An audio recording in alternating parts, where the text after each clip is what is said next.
Hello world, it's Austin. Let's talk about being transgender and Christian.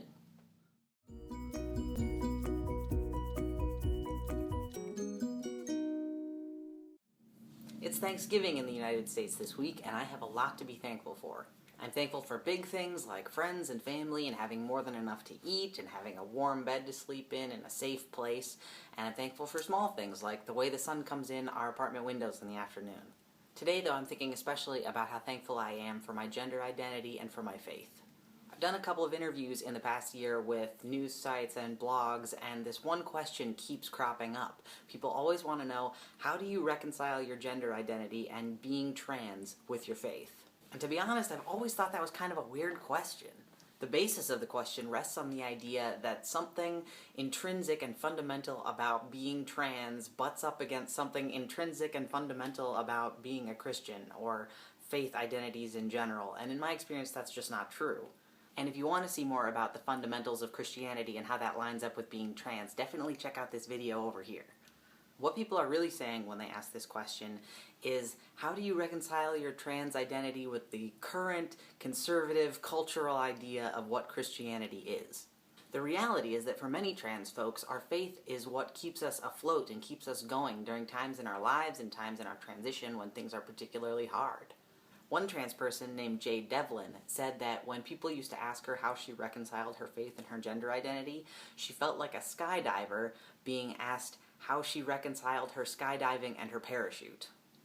There have been many times in my own life and in my coming out process over the last few years where my ability to stay and to go on and to live has been a direct result of my relationship with God and knowing that I wasn't alone and knowing that I was loved. Here's the second thing that's wrong with the question, how do you reconcile your faith with your gender identity? The thing is that we, as people, do not have the ability to reconcile things with God. It's God who is the great reconciler, who actually does the thing. It's God in Jesus who comes close to us. It's God who bridges the gaps.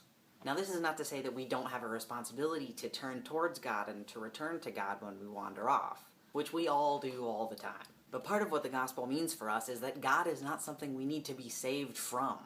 God is not some force that we need to dash our whole selves against until we're exhausted and broken. In Jesus, God has come to be with us, to eat with us and cry with us and laugh with us and love us. And in Jesus, all things are made new. So check out 2 Corinthians chapter 5, verses 16 through 19. From now on, therefore, we regard no one from a human point of view. Even though we once knew Christ from a human point of view, we know him no longer in that way.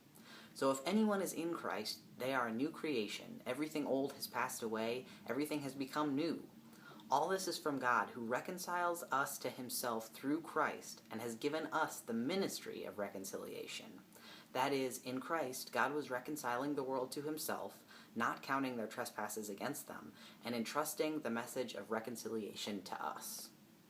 How wonderful and how comforting is that action by God, that in Christ, God was reconciling the world to himself.